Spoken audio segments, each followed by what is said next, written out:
The warning had been clear enough, transmitted across 17 different frequencies in 43 galactic languages. Commander Kanat stood on the bridge of the UES Retribution, watching the tactical display as red markers indicated the complete devastation of what had once been the Zephyrian homeworld. The planet's surface glowed with residual energy signatures from the orbital bombardment that had concluded mere hours ago. Final casualty report from Kepler Station, Commander, Communications Officer Malice announced, her voice steady despite the weight of the numbers she carried. The young woman's fingers trembled slightly as she accessed the datapad, though her training kept her composure intact. Confirmed dead 437 souls. Missing and presumed dead 68 more. Kanat's jaw tightened. 505 human lives, men, women, and children, who had been living peacefully on humanity's Outer Rim research station, studying exotic matter formations in the Kepler system. They had posed no threat to anyone, carried no weapons beyond standard defensive arrays, and had been broadcasting their civilian status on all channels.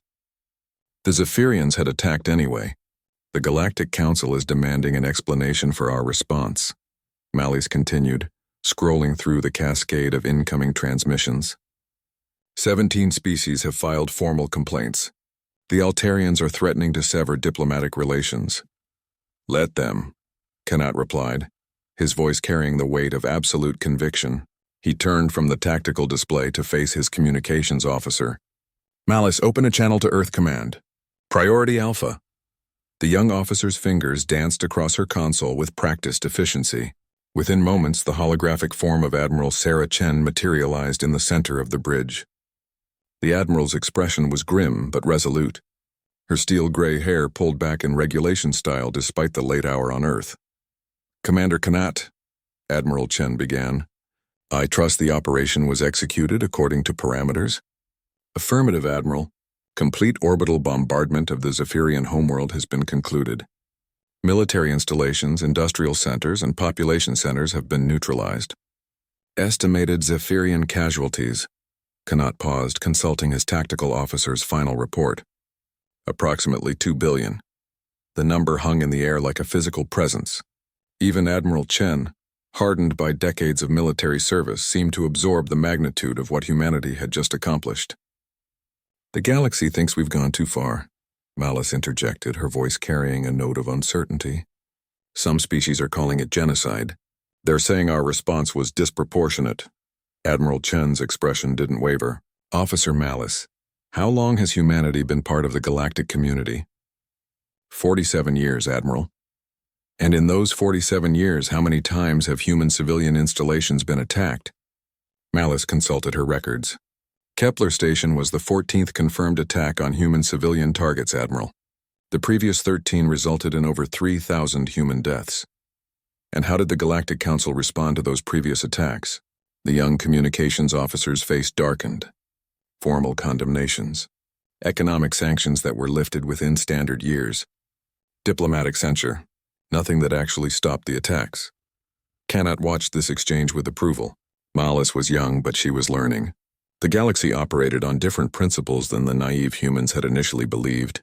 When humanity first achieved faster-than-light travel and made contact with the galactic community, they had assumed that civilization meant the same thing to everyone. They had been wrong. The Zephyrians chose to attack Kepler Station because they believed humans were weak. Admiral Chen continued. Their intelligence reports suggested we were a species that preferred negotiation to action. They calculated that destroying another human outpost would result in nothing more than another strongly worded resolution from the Galactic Council.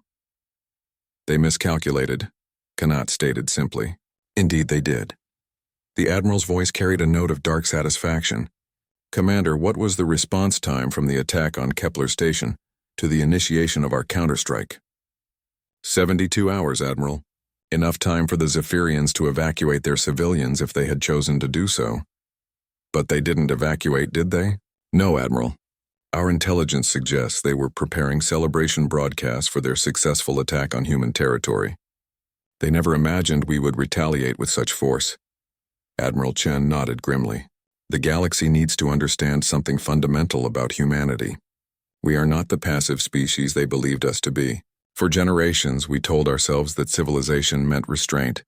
that intelligence meant finding peaceful solutions to every conflict. But we learned something important in our early years on Earth. Sometimes, the only way to achieve peace is through the complete destruction of those who would destroy peace. Malice looked up from her console, her expression troubled. Admiral, with respect, aren't we becoming exactly what we've always fought against? Doesn't this make us the aggressors? The question hung in the bridge's recycled air. Kenneth found himself considering the young officer's words. It was a fair question, one that deserved a thoughtful response. Officer Malice, Admiral Chen replied. Aggression implies unprovoked attack. What we have demonstrated is consequence. For 47 years, humanity has absorbed losses, filed complaints, and trusted in galactic justice. The result has been more dead humans. The Zephyrians attacked Kepler Station because they believed there would be no meaningful consequence for their actions. And now? Malice asked. Now, Kanat said, returning his attention to the tactical display where the Zephyrian homeworld continued to smolder. The galaxy understands that attacking human civilians carries a price. A very specific price. The communications console chimed with an incoming priority transmission. Malice accepted the signal, and immediately her expression changed. Commander, we're receiving surrender requests from 4 separate species. The Dreknari Empire is offering to return the human prisoners they've held for the past decade. The Centauri Republic wants to renegotiate their trade agreements with more favorable terms for human colonies. Admiral Chen smiled for the first time during the transmission. You see, Officer Malice? For 47 years we tried diplomacy. It got 3,000 humans killed. 72 hours of demonstration has accomplished more for human security than 4 decades of negotiation. Kanat understood the lesson, and he could see that Malice was beginning to understand it too. Humanity had tried to integrate with galactic civilization on the galaxy's terms. They had accepted that disputes would be resolved through councils and committees. That justice would be administered by bureaucratic processes that often took standard years to reach conclusions that rarely satisfied anyone. But humans had something that many galactic species seemed to lack: the absolute commitment to protect their own, regardless of cost.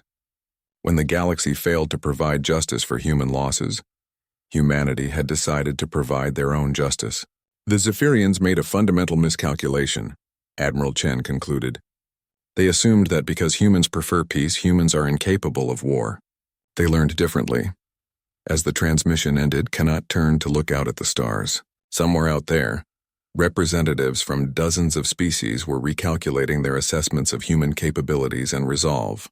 The attacks on human civilians would stop, not because of galactic law or diplomatic pressure, but because potential attackers now understood the price of aggression against humanity. It was, Kanat reflected, a harsh lesson, but it was one the galaxy had forced humanity to teach. The Zephyrian homeworld continued to burn behind them as the retribution set course for Earth, carrying the message that humanity's patience had limits, and that crossing those limits carried consequences beyond imagination.